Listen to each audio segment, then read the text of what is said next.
Olá, pessoas! Como vão vocês? Meu nome é Leonardo Sherman de Sá. Eu sou a Karine Aragão e esse é o 8º episódio do Nadando na Modernidade Líquida, o podcast que inunda seu cotidiano semanalmente.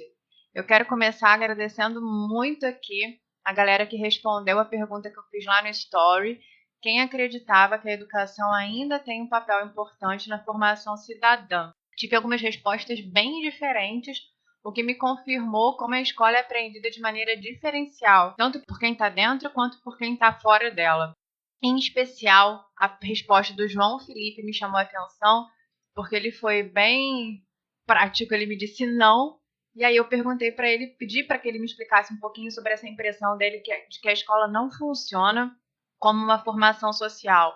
E aí ele me disse que achava uma resposta que eu até achei interessante. Ele me disse que considerava a escola como um ambiente de muita competitividade. Né? Ele pontuou isso como que a escola estimula a competitividade dentro dela. Eu concordo, confesso que eu concordo em parte com o João. Eu acho que a gente tem certos sistemas escolares que ainda funcionam por esse viés da competitividade. A gente tem que refletir sobre isso para tentar mudar um pouquinho, mas ao mesmo tempo eu tenho esperança. Por um outro lado, eu vejo que a escola muitas vezes também está atenta às questões que são importantes hoje para uma vivência social. Tanto que a gente tem escolas que já colocaram na sua grade curricular aulas de saúde comportamental, yoga, oficinas de gastronomia, que era algo impensado há 10 anos, educação financeira. Então eu acho que a gente tem certos problemas sim, mas eu tenho esperança para a nossa educação. Acho que a gente ainda pode reconfigurá-la de maneira positiva. É muito difícil a gente separar o que é a escola do que é a sociedade. A escola, ela é um microcosmo, uma tentativa, em alguns aspectos, de mimetização da sociedade, mas ela é pautada por aquilo que a sociedade considera como valor. E a competitividade, no nosso capitalismo predatório, é algo extremamente valorizado. Tanto é que a maioria dos pais e responsáveis, quando procura uma escola, mesmo que se trate de uma escola de educação infantil, alguns procuram já uma escola que vá aprovar no vestibular. Há mais de 10 anos de diferença do momento em que haverá o vestibular. Nem se sabe que vestibular acontecerá. Existem escolas e escolas. A maioria das escolas não vai abandonar a competitividade, porque é a competitividade que faz com que eles tenham alunos. Sobretudo quando a gente fala das escolas particulares. Mas entre as escolas públicas, a competitividade também é importante, porque se uma escola pública tiver menos alunos, ela perde verba, e se ela perde verba, ela passa a ter dificuldades para manter a sua estrutura. Então, a competitividade é uma realidade da nossa sociedade. Entretanto, é possível encontrar propostas escolares diferenciadas. É a minoria, com toda certeza, mas é possível encontrar propostas escolares diferenciadas. E se a gente começa a pensar como sociedade e fazer uma certa força para que a gente tenha uma sociedade mais harmoniosa, mais empática, menos competitiva, isso vai se refletir também na valorização das escolas que se colocam dessa maneira. Depois do nosso episódio 7, eu comecei a rascunhar meu projeto de escola ideal. Hein? Olha aí. Instituto Karine Aragão. Venham para as aulas. Daqui a 20 anos, não. Tá na minha cabeça. Puxa vida, 20 anos eu já estou aposentado, Karine. Não vou poder nem ser seu professor. Vai, velhinho. Se bem que eu não sei se eu vou aposentar, né? Vamos ver. Outra coisa interessante que aconteceu foi a noite do Oscar. Noite do cinema americano, a Academia de Cinema dos Estados Unidos, né, de Hollywood, fez lá a sua festividade premiando os filmes dos Estados Unidos do ano de 2019. Foi uma festa interessante por conta da premiação pela primeira vez de um filme não inglês, mas de língua não inglesa, no Oscar. Isso nunca tinha acontecido até hoje, ganhar a categoria Melhor Filme Estrangeiro e Melhor Filme na mesma noite. O filme que venceu foi Parasita, um filme dirigido pelo diretor sul-coreano Bong Joon-ho, um filmaço que trata das questões de desigualdade social existentes na Coreia atualmente. O filme retrata o cotidiano de duas famílias, uma família numa situação de muita dificuldade econômica e uma família muito abastada, e a relação entre essas famílias de uma maneira muito divertida, mas depois a diversão muda de figura. Não vou falar mais para não dar spoiler. Veja o filme, é um filmaço. Gente, a minha paixão pelos sul-coreanos só aumenta. Agora eu amo escritores, cineastas. Daqui a pouco eu me mudo para a Coreia do Sul.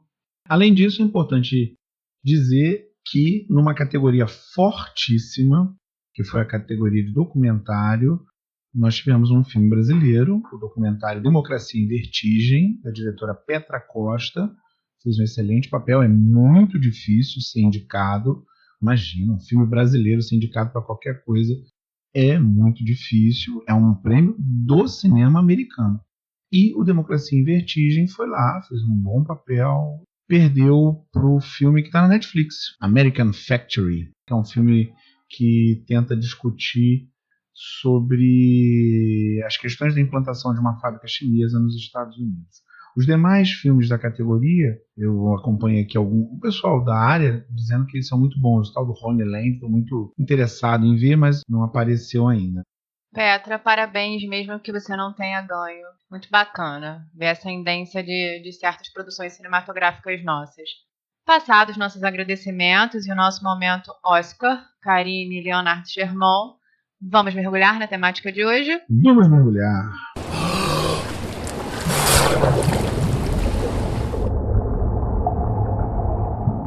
Nesse nosso agitado mar que é a contemporaneidade, podemos observar como nadadores atentos a ascensão de ondas gigantes que trazem livros com os seguintes títulos: Como Fazer Amigos e Influenciar Pessoas, lá de 1936, direto do Túnel do Tempo, O Poder do Hábito, de 2012, e tem ainda o mais recente, A Sutil Arte de Ligar Reticências, de 2017.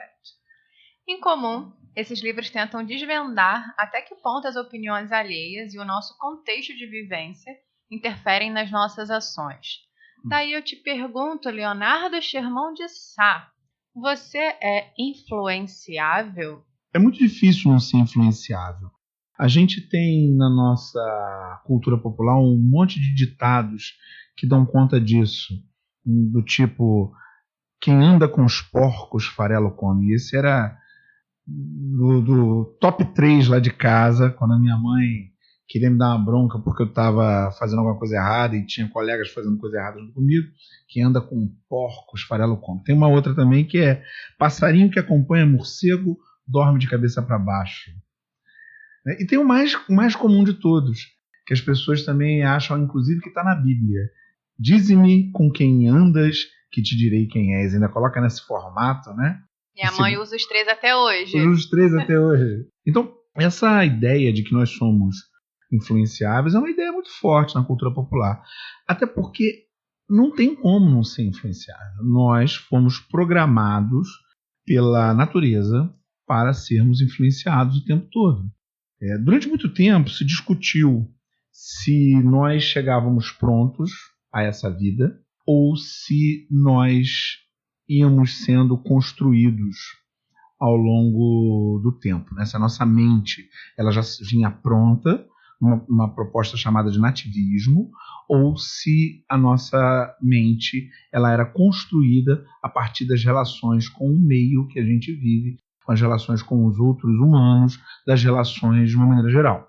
É claro que essa é uma discussão muito antiga, mas hoje o que predomina é uma visão interacionista. Nós, sim, carregamos já dentro da gente algumas capacidades, mas boa parte daquilo que a gente aprende e boa parte das capacidades que serão desenvolvidas de fato, elas dependem do meio onde nós estamos inseridos. Então, a pergunta é, você é influenciável? Sim, todo mundo é. Não há como nós não sermos influenciáveis. É impossível a gente não receber influências do meio onde a gente vive e das pessoas com quem a gente vive.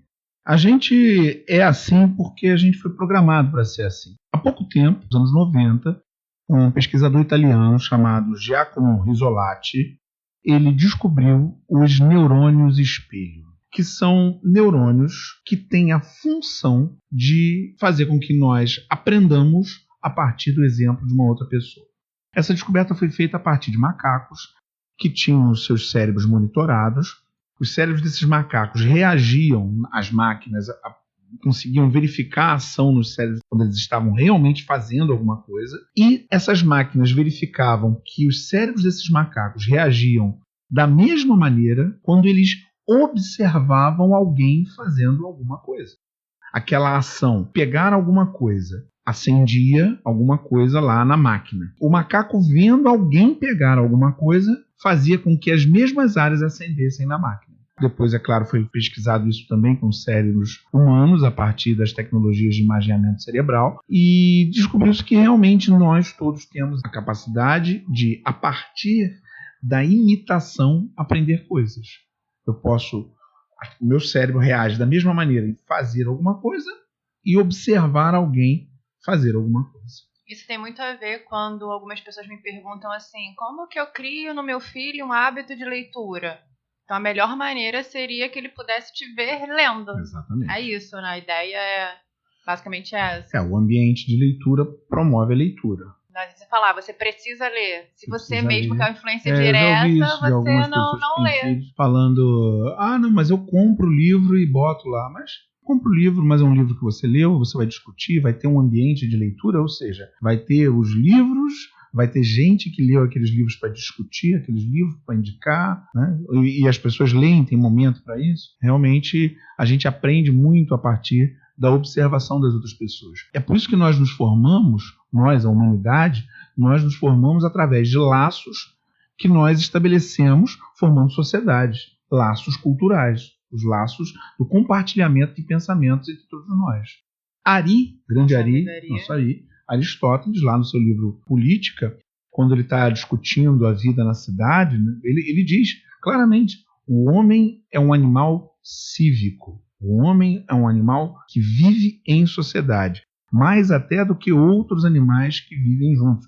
Ele fala das abelhas também. Essa tradução do cívico, mas também tem algumas que é animal político. É a mesma coisa. Nós fomos moldados pela natureza para vivermos uns com os outros. Então, é impossível que a gente não sofra algum tipo de influência.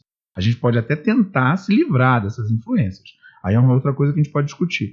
Mas a gente tem uma alta carga de influência das outras pessoas sobre o que a gente vive. E mais do que isso, a gente influencia ao mesmo tempo.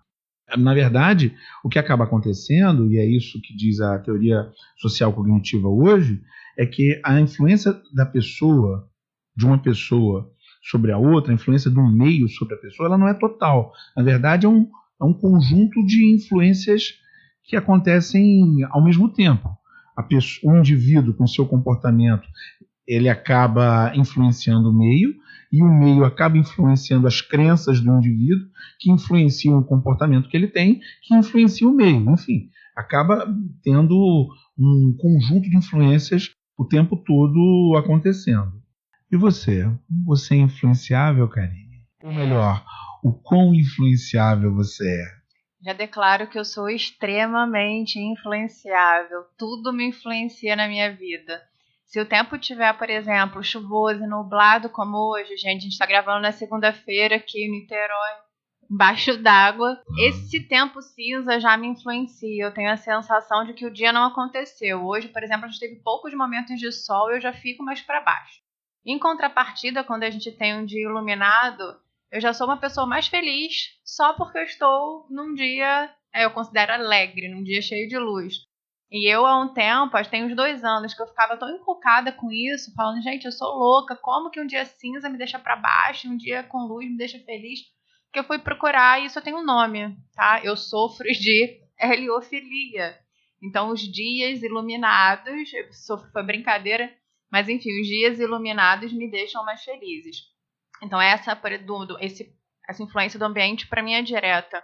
Inclusive, nos países que ficam mais próximos dos polos, onde a luz solar, em determinadas épocas do ano, tem pouca luz solar, eles, inclusive, em alguns lugares, usam uma luz artificial dentro de casa para que a pessoa tenha uma quantidade de luz solar suficiente. É uma luz artificial, mas que ela tem a mesma intensidade da luz solar, para diminuir esse efeito aí, que inclusive gera, em algumas pessoas, não é só uma tristeza, gera até uma depressão sazonal mesmo. E eu realmente vou ficando triste, assim. Eu não seria incapaz de morar num lugar que não amanheça, né? Que não amanhecesse. Eu acho que isso realmente me deixaria para baixo. Música é um outro fator que me influencia bastante. Então, assim, eu tenho algumas playlists específicas. Eu tenho minha playlist para ir para academia, porque eu preciso de uma música que me coloque mais agitada, ali me influencia. Eu tenho a minha playlist para chorar. Parece meio loucura, mas eu tenho uma playlist para chorar. Playlist da hora de roer à beira do perigo. Exatamente, de fazer aquele clipe anos 90, encostar na parede, descendo com lágrimas. Porque isso é engraçado, eu sei, mas é a minha parte louca, gente. Isso faz parte, inclusive. Engraçado é a cena toda, né? Você precisa ter um drama, com uma taça de vinho na mão, bem dramático. E isso faz parte, inclusive, do meu processo criativo, é engraçado, né? Como às vezes eu tenho que escrever um texto e eu falo assim, gente, eu tenho que montar um cenário aqui pra mim, pra inspiração aparecer. Então, assim, eu realmente sou bem influenciada por isso. Uma outra vertente, assim, falando de relacionamentos interpessoais, que eu preciso admitir também, é a questão de ser influenciada pelas opiniões alheias. Eu poderia aqui, na verdade, mentir, soltando aquele discurso, né, firme de empoderamento. Eu não ligo para o que os outros falam, eu sou quem eu sou, independentemente do que os outros vão achar. Mas, enfim, eu não sou influenciável. E assim como você disse, eu concordo que todo mundo é influenciável em certa medida. Então, eu desconfio, inclusive, bastante desse discurso, né? Eu não sou influenciável. Quando alguém fala isso pra mim, eu sempre penso, mentira, mentira. Mas o que leva uma pessoa a falar dessa maneira? A dizer que não é influenciável, quando evidentemente alguém é influenciável? Cara, na minha suspeita, eu acho que é pensar que ser influenciável tem um quê de vulnerabilidade, né? Meio que você ser influenciável significa que você não tenha firmeza nas suas opiniões. Ideia com a qual eu discordo. Não ser influenciável significaria ter mais força. Significaria ter mais força. Né? E a gente um pouco que coloca a vulnerabilidade como um fator que a gente quer esconder hoje. Né? Hoje eu tenho essa impressão. Ser vulnerável em algum sentido seria ruim, opinião com a qual eu discordo. Por isso que eu admito que eu sou influenciável sem nenhum problema, né? Não visto esse discurso de firmeza absoluta. Até porque, na verdade, como eu disse, eu sou bem influenciável, sou aquele tipo de pessoa que vai marcar um evento. Eu vou perguntar em um certo local, eu vou perguntar para as pessoas que são importantes para mim o que elas acham daquele local. E às vezes, por mais que eu goste do local, se algumas pessoas disserem para mim que elas não gostam, que elas acham o local chato, eu desmarco. Nesse sentido, o ser influenciável tem a ver com o que de você querer agradar as pessoas, que é até, inclusive, um viés que eu acho um tanto quanto negativo, porque para mim essa influência tem um lado positivo e tem um lado negativo. Como assim? Esse lado negativo seria você receber tanta influência e deixar um pouco, às vezes, a sua essência de lado. Você ser influenciável a ponto de absorver as opiniões alheias e deixar o que é importante para você, como eu disse. Você marca um evento em um lugar. E aí, às vezes, você gosta do lugar, mas as pessoas que você chamou não vão gostar. Então, você absorve essas opiniões dela, você é influenciado pelas opiniões dela e acaba deixando a sua opinião de lado. Tem alguns exemplos, assim, porque eu acho que esse é um caminho bacana também. Tem um seriado que eu gostei bastante, acabei de terminar de assistir a segunda temporada agora, que é o Sex Education, que tem na Netflix. Eu acho que a essência dessa segunda temporada é falar um pouquinho sobre essa questão do quanto as pessoas são influenciadas pelas opiniões alheias e o quanto elas moldam a sua vida muitas vezes para caberem na imagem que os outros criaram para elas. E eu acho que quando a gente está lá nos nossos 20 anos, né, a gente ainda está lá engateando na nossa construção identitária. Não que em um momento a gente pare, porque a gente está sempre se modificando, mas eu acho que nessa parte da adolescência, nos 20 e poucos anos, a gente já está entendendo um pouco quem a gente é, a gente ainda fica bambeando um pouco. Tem situações que eu passei, por exemplo, que eu posso dizer, em tal situação eu era completamente inflexível. Eu não sei como é que foi pra você, mas o cigarro foi algo, por exemplo, que minha mãe sempre pontuou. Você vai andar com pessoas que fumam e fumar não é um hábito bom. Então, assim, Eu aquelas não tive esse frases que problema você... porque eu era muito cheio de questões relacionadas a problemas respiratórios. Então o cigarro para mim sempre foi uma tristeza. Eu nunca cheguei nem perto do cigarro. Lá em casa ninguém precisou falar nada por conta do medo de não conseguir respirar, porque eu tinha muitos problemas respiratórios. Mas eu percebo sim que o cigarro tem um grande fator de influência. Até porque a diminuição do número de fumantes proveio, primeiro, a diminuição do número de propagandas de cigarro em função da lei. Antes não havia lei, as propagandas aconteciam a qualquer momento, para qualquer segmento. Eu me lembro de criança ter uma roupa inteira de uma marca de cigarro. Uma marca de cigarro muito voltada à juventude. Tinha uns comerciais na televisão com as músicas mais interessantes daquele momento, que era uma época de rock and roll. As maiores bandas de rock eram utilizadas como o som das propagandas, que sempre apresentavam esportes radicais, como se alguém que fumasse tivesse o fôlego para isso. Mas era sempre uma coisa muito interessante. Então era gente surfando, descendo rapel na cachoeira, ultra leve. Era sempre coisa muito maneira e muito colorido, muito bacana. E eu, criança, adorava aquilo. Enchia a paciência lá do pessoal lá de casa, que acabou comprando para mim uma camiseta, uma bermuda e um tênis dessa marca de cigarro. Acho que nem existe mais. Inclusive era a marca de festival Hollywood Rock. Depois proibiu, não pode mais fazer anúncio. E aí acabou isso. Eu fui influenciado. É claro que, volto a dizer, não tinha como fumar, não tinha muito medo. A outra coisa que fez com que o número de fumantes caísse muito nos últimos tempos são as propagandas reversas. Sim. Né? O anúncio reverso, que é obrigatório também por lei na caixa de cigarros. Tem aquele ratinho morto, né? Aquele pulmão destruído, né? A questão da ereção, né? Dos problemas de ereção que o cigarro traz. Então, tudo presente ali, isso faz com que a ideia esteja sempre circulando. E aí tem o lado dessa influência midiática, né? Em relação aos cigarros, que a preocupação maior, pelo menos da minha mãe, era assim: seus amigos estão fumando, foi o que você apontou nas frases iniciais. A preocupação com quem está do seu lado e está fazendo também. Eu não tinha problemas respiratórios, mas eu nunca gostei do cheiro de cigarro. Até hoje, detesto o cheiro de cigarro. Então, assim, o que me influenciava para não fumar, né, naquele momento em que você parece que demarca a sua autonomia na adolescência, aquele momento que a gente quer ter várias ferramentas de empoderamento, como eu vejo acontecendo com álcool hoje, a preocupação dela era essa: vai fumar, e eu não gostava do cigarro, não gostava. Então, eu vivia, de repente, no meio de amigos que começaram a fumar cedo, e eu sempre fui a pessoa que não fumou. Então, em alguns momentos, eu vou ter essa postura inflexível, né? Mesmo sendo me considerando uma pessoa influenciável, vai ter um lado que é inflexível, vai ter uma certa vertente que vai ser inflexível. Mas eu lembro de situações também, lá nos 20 e poucos anos, que me marcaram muito, em que eu me contestei um pouco essa minha característica de ser influenciável, de me perceber como uma pessoa influenciável. E isso aconteceu muito quando eu estava entrando na faculdade de letras, lá nos meus 18 e 19 anos. Eu lembro de ir para as primeiras reuniões de grupos de pesquisa, né? Eu entrei e logo fui para um grupo de pesquisa. E era engraçado que quando a gente começava a conversar trivialidades, parecia que era um senso comum na faculdade de letras, principalmente quando você começa a lidar com pessoas, com intelectuais, né? Você é jovem, lidando com professores com 20 anos de casa, 30 anos de casa, e aí começa um senso comum de preferências musicais.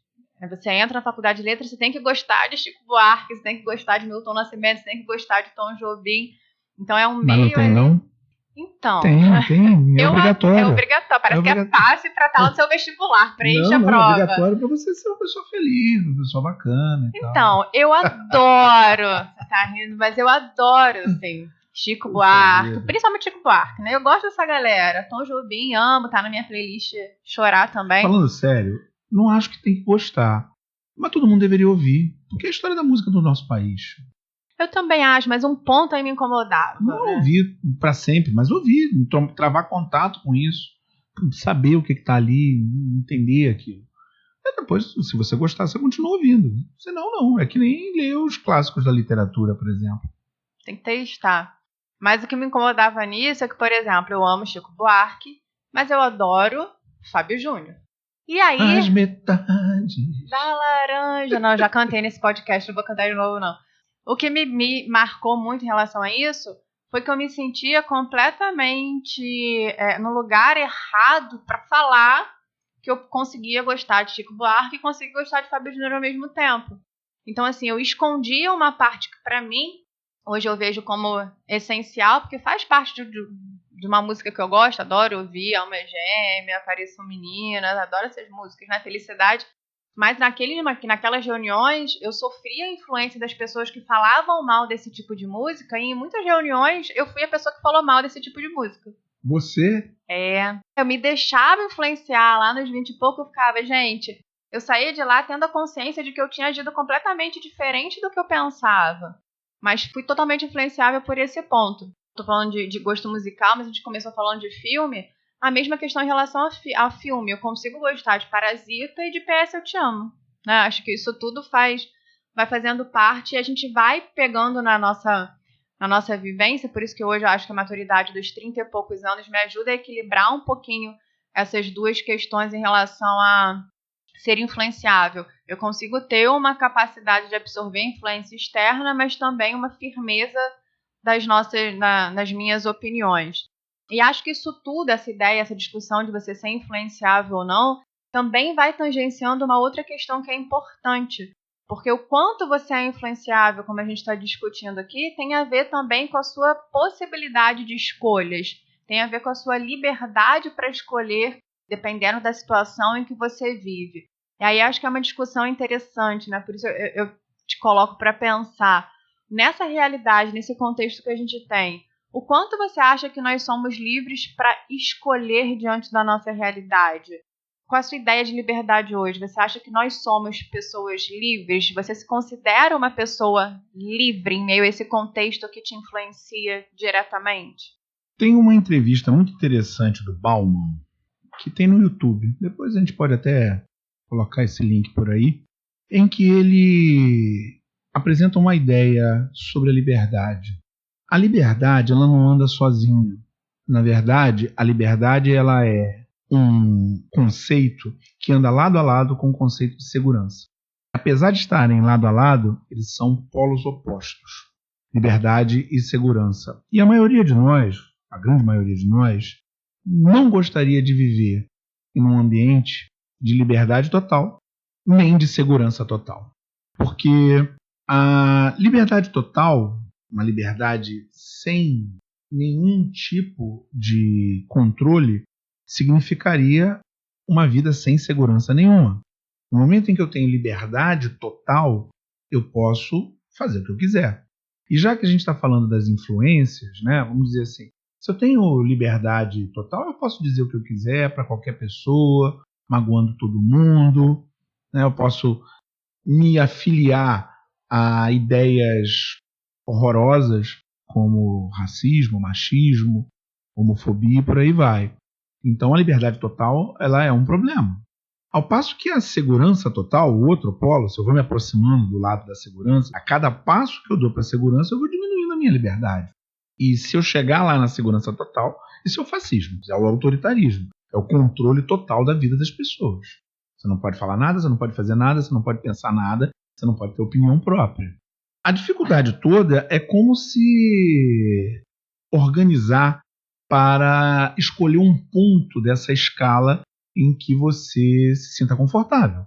Eu procuro sempre estar mais próximo da liberdade.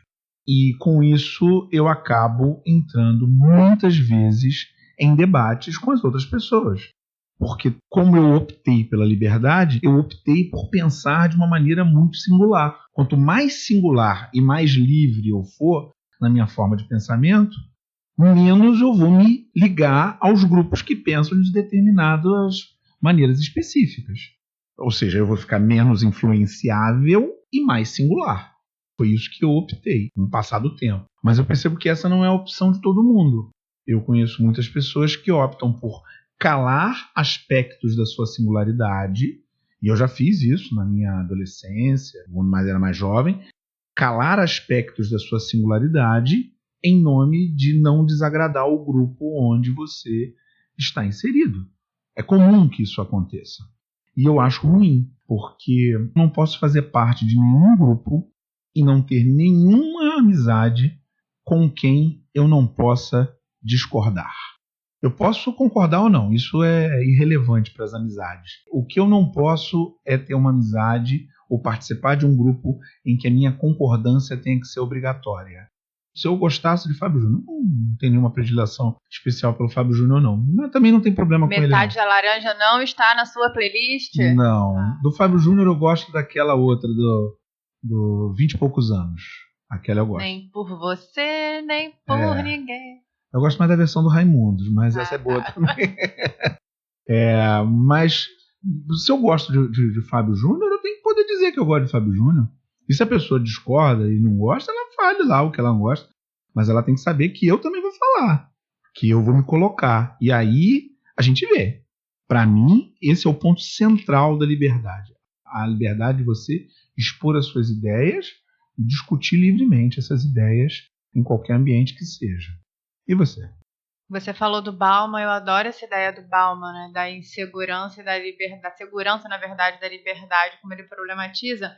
Tem outras duas ideias que, para mim, em relação à liberdade, também são importantes, né? Dizem muito do que eu acredito hoje. A primeira ela é guiada por uma frase da Simone de Beauvoir, que eu gosto bastante, no livro O Segundo Sexo, que ela diz: liberdade é não ter medo.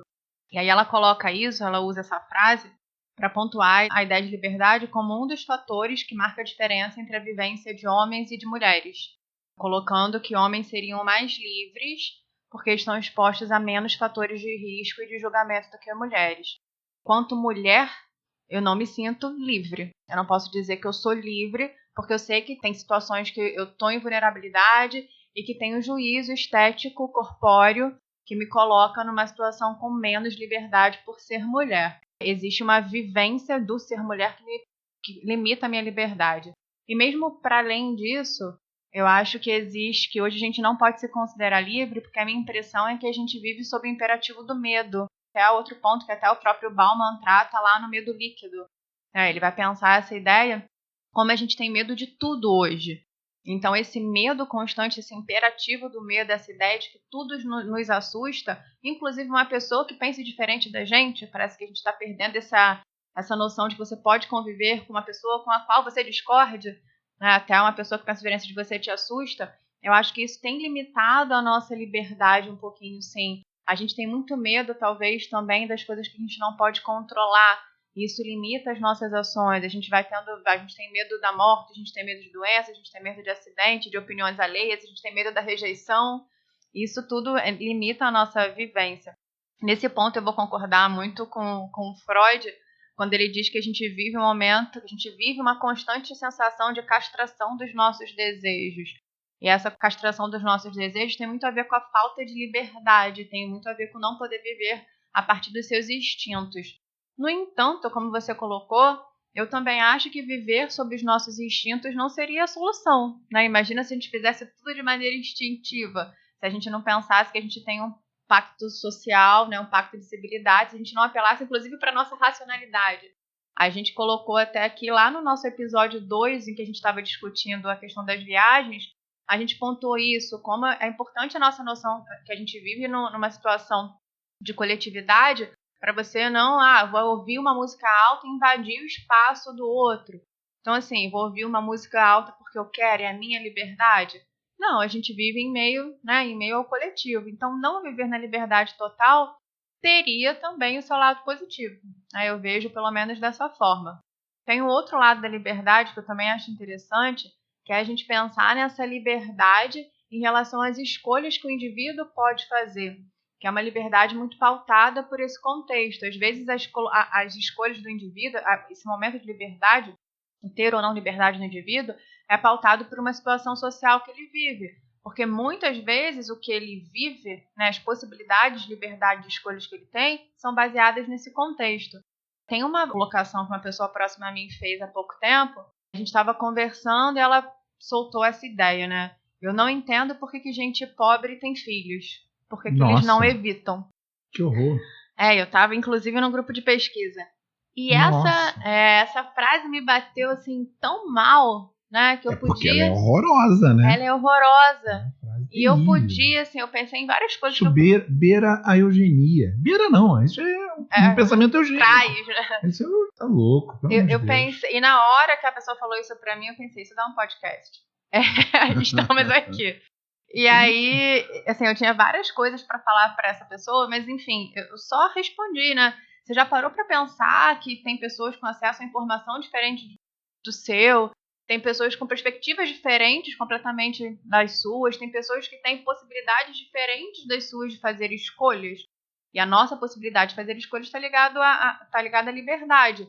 Porque é lógico que uma pessoa com acesso à educação, com acesso a condições básicas de sobrevivência, alimentação, moradia e componentes afins, ela pode ser mais livre porque ela tem maior possibilidade de escolhas. Então, acho que a ideia de liberdade também tem esse fator social, né? Ligado à sua possibilidade. Ser um homem negro numa periferia é muito diferente de ser um homem branco numa periferia. Você falou de ser mulher. Ser uma mulher branca é muito diferente de ser uma mulher negra.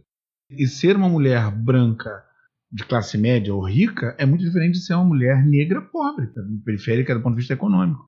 Porque a liberdade está em outro patamar, não dá para comparar. Se você sai de casa e já tem lá uma barreira te impedindo de passar, como aconteceu no Rio de Janeiro recentemente, as dificuldades de conseguir uma condução numa área periférica são muito grandes. Existe sim um viés social na questão da liberdade e que a gente tem que pensar muito seriamente sobre ele. O quanto você é livre tem a ver com o lugar que você nasceu, tem a ver com o seu acesso à cultura, tem a ver com o seu acesso à educação, com acesso aos seus direitos básicos, né? Tem a ver com o seu contexto social. Tudo influencia a gente de maneira geral. E aí, nessa visão, assim, em que tudo influencia a gente, olhando para a situação que a gente tem hoje, uma época de virtualização, as nossas maneiras de nos relacionarmos mudaram bastante. Você acha que a gente tem mais influências positivas ou negativas? Eu não consigo fazer esse tipo de análise das influências, se são positivas ou negativas. Claro, tirando ideias que já são historicamente marcadas como ideias absurdas, como é o caso do colonialismo, como é o caso do racismo, como é o caso do nazismo, machismo.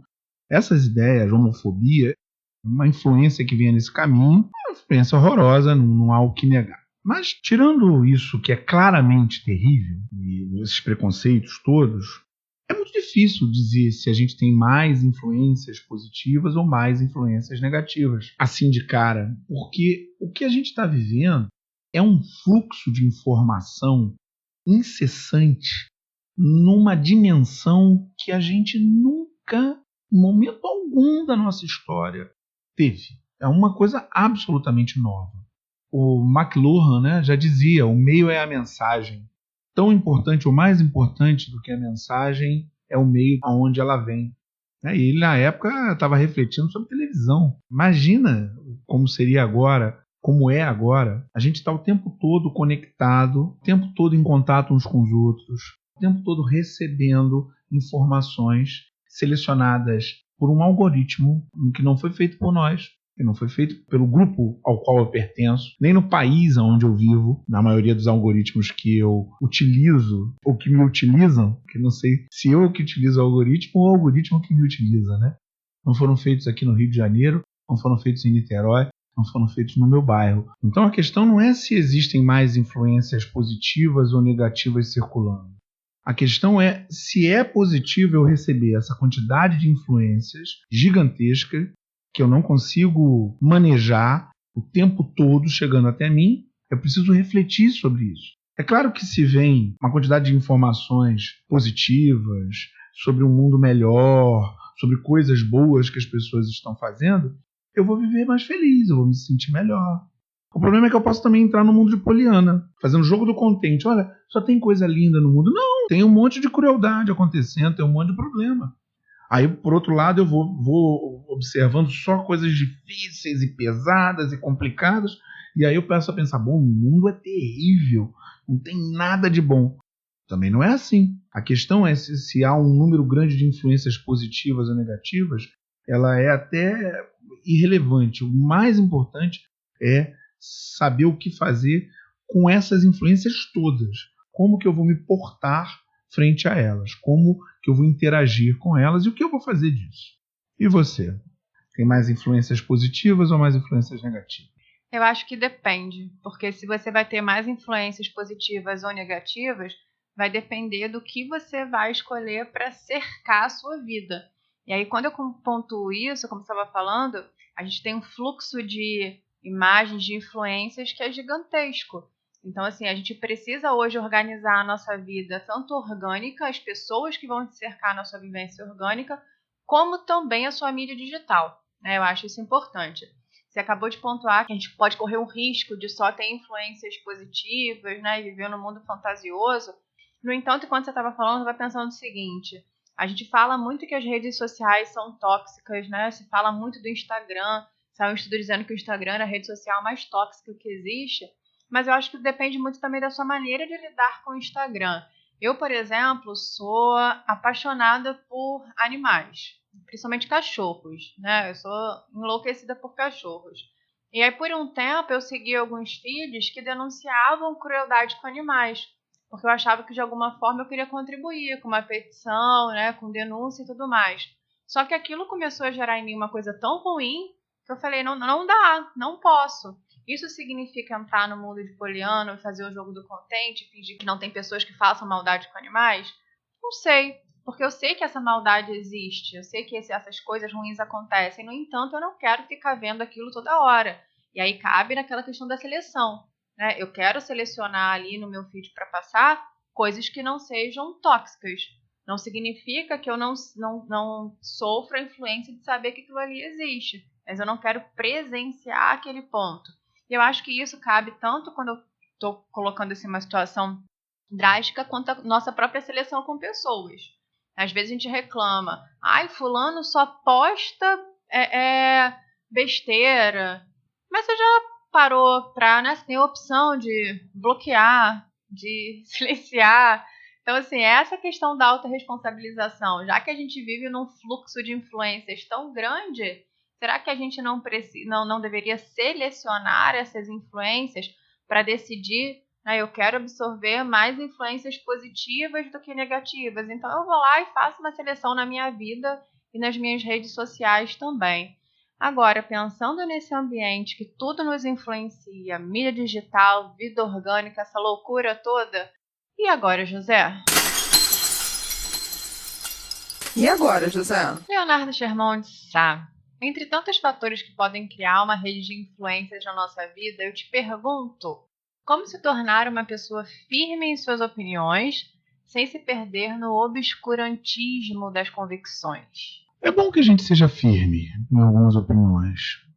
É bom lidar com gente que é mais firme, que tem contornos mais fortes, né? Que sabe se colocar perante a vida e não está o tempo todo mudando, né? Como a lua. A cada 7 dias muda de fase. É bom lidar com pessoas que têm uma opinião um pouco mais firme. Mas a influência ela é inevitável. Não tem como não ser influenciável, é impossível.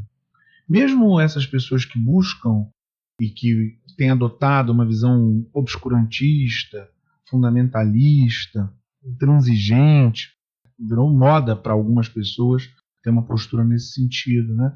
Elas estão sendo influenciadas. Elas estão sendo influenciadas nas redes sociais, nos grupos religiosos, na onde elas vêm, ou nos grupos políticos aos quais elas se filiam, estão sendo influenciadas. A influência ela é inevitável. Ser firme não está relacionado a ser influenciável ou não. Todo mundo é influenciável. Ser firme na sua opinião significa controlar melhor o que você vai deixar impactar e o que não vai deixar impactar. As influências vão acontecer, as tentativas de influência vão acontecer. Entretanto, eu percebo que pessoas que têm uma inteligência emocional mais evoluída, mais desenvolvida, e principalmente que têm mais maturidade, têm uma capacidade de filtrar melhor aquilo que considera uma influência interessante para ela e aquilo que ela considera que não é interessante deixar passar. Uma pessoa mais madura, que está com inteligência emocional forte, bem organizada, ela consegue lidar melhor com esse fluxo das influências, das informações que chega até ela. É diferente. Esse que deveria ser o nosso caminho. E dentro dessa proposta, há uma sugestão que eu vi num livro Entre Redes e Paredes, da Paula Sibilia, em que ela discute a sala de aula. Entre Redes e Paredes é exatamente a respeito da sala de aula, se a sala de aula ela vai ter paredes ou se ela vai se conectar com o mundo exterior a partir das redes sociais e da internet. E a proposta dela é que vai, que não tem jeito e que essa conexão é uma realidade, que a gente deveria abraçar a conexão, abraçar a dispersão como uma nova realidade. E o que ela propõe lá é que a gente tenha curadores para as nossas informações. Como eu realmente não domino a maior parte dos assuntos, cada um de nós domina um pequeniníssimo pedaço do conhecimento humano, né? Existem muito mais áreas que a gente não sabe. Então é importante que ao longo do tempo a gente eleja curadores para as várias áreas, pessoas e organizações que a gente possa confiar no seu julgamento a respeito das influências e das informações. Eu tenho algumas pessoas que eu sigo para diversos assuntos que eu não domino e que eu confio nas informações delas. E também instituições que eu sigo e que eu confio. E principalmente eu confio porque eu sei o posicionamento dessas pessoas e dessas instituições em relação ao meu posicionamento. Eu sei qual é a interação entre nós, o que eu concordo ou o que eu costumo concordar com essas pessoas e o que eu discordo e costumo discordar dessas pessoas. É mais fácil, diante do conjunto gigantesco de informações, eu filtrar o que me interessa e o que eu acho que vai ser uma influência positiva para mim, a partir dessas curadorias, dessas pessoas e instituições que estão aí também pensando o mundo e se colocando frente ao que está acontecendo. E você? Engraçado que você pontuou agora a importância da gente ter a nossa curadoria. Até você falou das instituições, e aí me vem de novo a cabeça impossível que a gente não se conectar à realidade, mas para falar do coronavírus. O quanto de fake news que a gente viu rolando, às vezes a gente acredita nisso por uma curadoria mal feita. Então, se eu quero informação sobre coronavírus, eu vou lá no site da OMS, eu vou lá na Fiocruz, eu vou nos posicionamentos da ONU. Eu não vou procurar notícia que não tem fonte nenhuma. A importância da nossa curadoria para filtrar as nossas influências. Né? E um assunto como esse, como o coronavírus, ou qualquer outro assunto, num momento como esse, é possível também a gente encontrar curadores. Está estudando o coronavírus, está vendo? Provavelmente você vai encontrar lá um especialista em saúde pública, alguém que seja um especialista no controle de infecções. Então guarda esse nome, guarda essa pessoa, para que você possa utilizá-la como uma curadora para outros assuntos, porque infelizmente o coronavírus não é o único problema de saúde pública que a gente vai viver, né? A OMS fez um posicionamento recente dizendo quanto a gente deve se preocupar com o coronavírus, mas não esquecer, por exemplo, do sarampo, né? Que sarampo é algo real. O sarampo está matando muita gente. Mas enfim, a sua pergunta sobre influência me faz pensar numa noção também, que eu acho que quando a gente fala de influência, a gente está falando da nossa maneira de nos relacionarmos com o outro. Né? A gente traz aí a nossa subjetividade, que na verdade é uma intersubjetividade, porque a gente se constrói numa relação com o outro. Então, o quanto a gente deixa que o outro nos influencie, o quanto é benéfica essa influência e o que eu tenho que travar nesse modo de me relacionar. Sartre tem uma peça maravilhosa que é Entre Quatro Paredes. São 3 personagens, né? São 2 mulheres e um homem, e que vão interagindo. E num dado momento lá, um dos personagens diz assim: o inferno são os outros. Que basicamente é isso que você está dizendo. A gente só se conhece a partir da interação com as outras pessoas. E a gente só passa a ter problema e só passa a ver as dificuldades e tudo mais a partir dessa relação com os outros. Tanto que autoconhecimento, inteligência emocional, como você pontuou, você não se tranca e faz isso sozinho, né? Impossível. Você se conhece a partir da sua relação com o outro, né? Até por uma equiparação. Eu sou uma pessoa, de repente, mais otimista, mas eu sou uma pessoa mais otimista em relação a quem, né? E aí, quando a gente fala sobre esse caminho para conseguir lidar com as nossas influências, sobre inteligência emocional, sobre intersubjetividade, eu acho que uma saída aí, talvez uma possibilidade para a gente lidar melhor com essas influências que chegam constantemente para a gente, é desenvolver a nossa capacidade de diálogo. Né? E acho que esse diálogo é o nosso diálogo com o outro, é o nosso diálogo com quem a gente é, né? Com o que é essencial para a gente e o que é simplesmente um gosto. Então, assim, a nossa possibilidade de diálogo real, eu acho que é importante para a gente pensar nesse momento de um fluxo tamanho. E lembrar que a nossa capacidade de diálogo, ela é desenvolvida a partir do momento em que eu escuto o outro, né? Dialogar não é eu estar aqui ouvindo o que o outro está falando, mas nem prestando atenção, porque eu já estou pensando na resposta que eu vou dar. Isso não é diálogo, não, né? Isso é conversa monológica. Isso é monólogo, cara. E hoje eu vejo que a gente está muito nessa tendência. Às vezes você não está aberto à escuta, você tem a sua opinião sobre algum ponto, e aí a pessoa pensa diferente de você, ela vai se colocar e você não tá nem aí para o que ela tá falando. Você quer, a sua vez, falar de novo. Isso não é diálogo. Aí, realmente, você não vai conseguir lidar com o outro de maneira produtiva. Então, assim, medir as suas influências, selecionar as suas influências, tem muito a ver com a sua capacidade de dialogar. Gente, vamos chegando aqui ao finalzinho. Esperamos ser uma influência positiva na vida de vocês. Opa! Uma boa semana, um beijo e até o nosso próximo podcast. Muito obrigada, Leonardo Sherman. Muito obrigado, Karine. Se vocês quiserem falar conosco, influencie a gente. Estamos aí, preparado para isso, para receber todas as sugestões, todos os comentários, o que vocês acham que tem que continuar, o que tem que tirar e por aí vai. Manda para a gente, conversa conosco pelas nossas redes pessoais, Karine Aragão, escritora, Léo Sherman, Leonardo Sherman, e nas redes do canal. Nosso Twitter, Na Líquida, nosso Instagram, NML Podcast, e nosso canal do YouTube e Facebook, Nadando na Modernidade Líquida. Vamos trocar influência, gente. Um beijo. Valeu, galera. Aquele abraço. Até semana que vem.